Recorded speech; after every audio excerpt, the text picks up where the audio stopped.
Churang một bên này ở là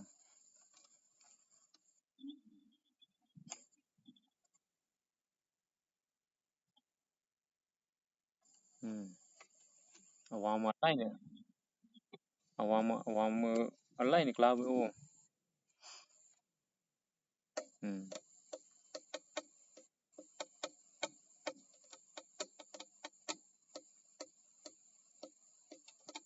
bây giờ đi hụi lơ club nó ngay tổng luôn vậy Malaysia bố không hơi nó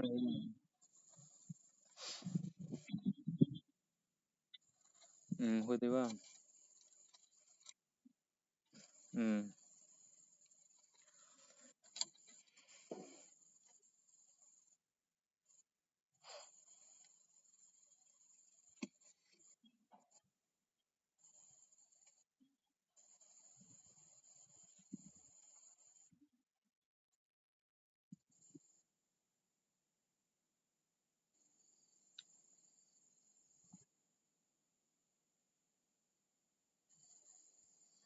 nó lơ này chủ lơ chứ mong lơ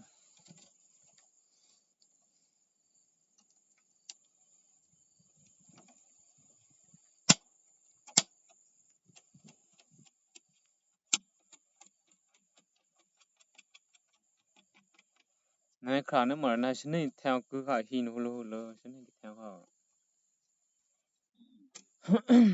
xin này họ này tư rồi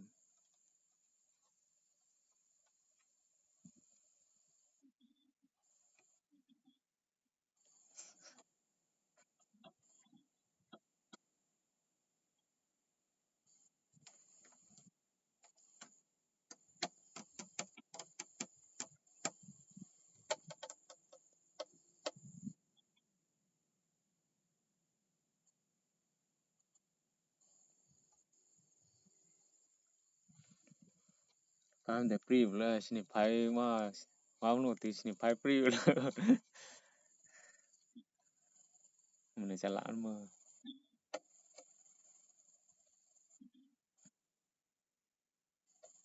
chỉ to ra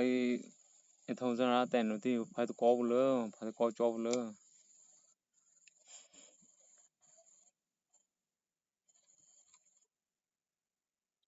có sự này chứ có sự này tôi bên lâu phải vào đi lù về sẽ có cho lơ không nó phải mà đây lơ đó phải mình là phải mà con một lưỡi thì lù bẻ ngay tôi lơ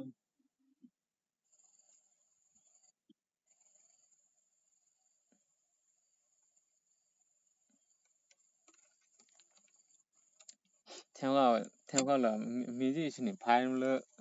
liền bùi lú lọ rồi đấy chứ thôi liền cái tao đấy chứ thôi là mới tao rồi mà khi tao đi à một lên này xem lơ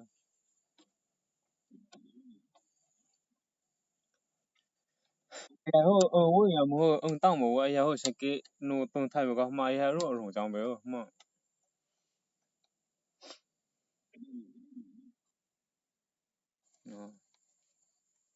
mà ho đã chỉ hi nấu ni mà ho liền rồi ni tao đang mà thì mới sang thì mà ni là nó bèo ngốc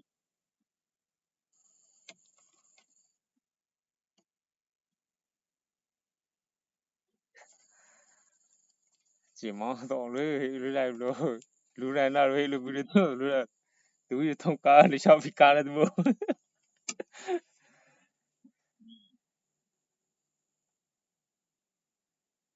mà ngà mốt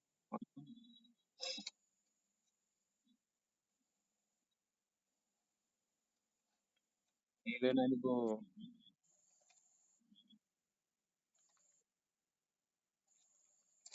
thế là chỉ bảo toàn đi nạn là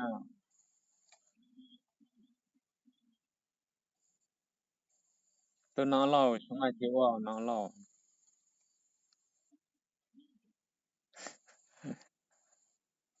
thì tao cầm một không ai bữa nào nha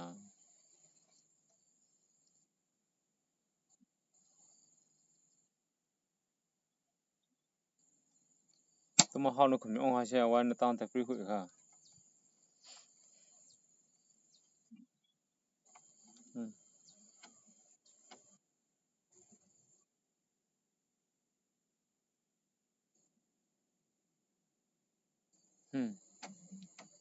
tuy nào gì lỡ có phục lẹn tao lỡ hà lỡ tay từng ngàn lỡ nào lỡ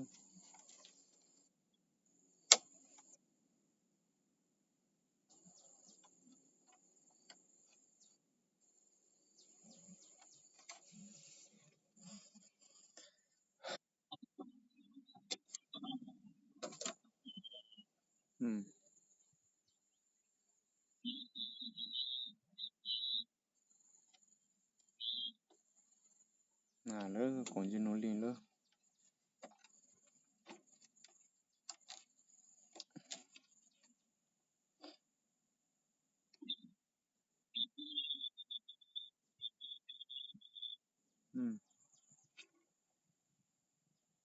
tên li ta nó mày đi tên bút của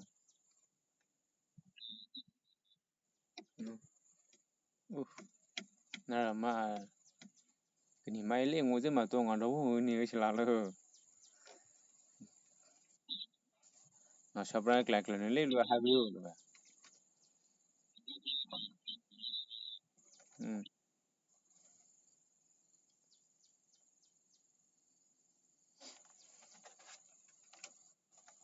và mà đông rong bữa mà bữa nó tao tiền năm được và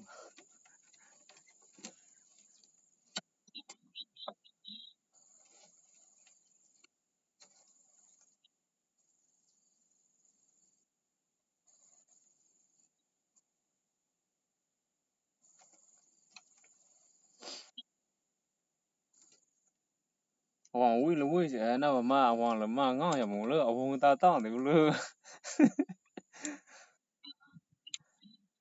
hoàng ta tao thì anh em lỡ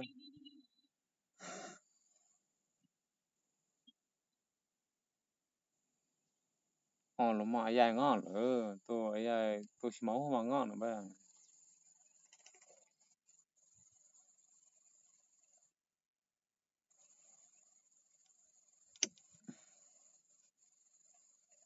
tôi chỉ máu mà ngon nữa lỡ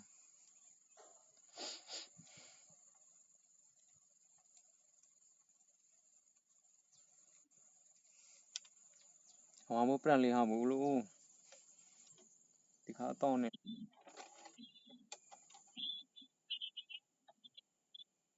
ồ ồ chỉ mà cái cơn nào bỏ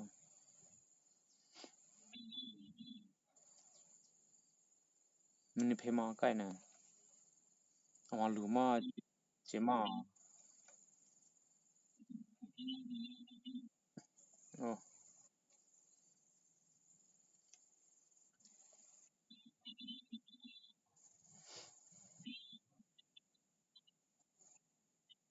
ồ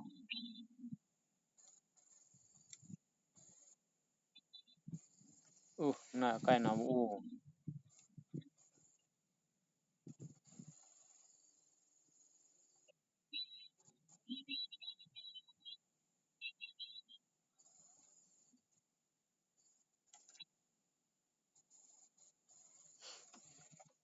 lang lỡ từ lang hồi ra phim nó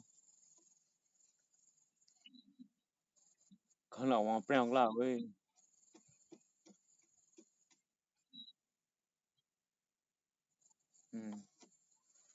tôi rồi sang rồi với tụi mà rồi ngập lương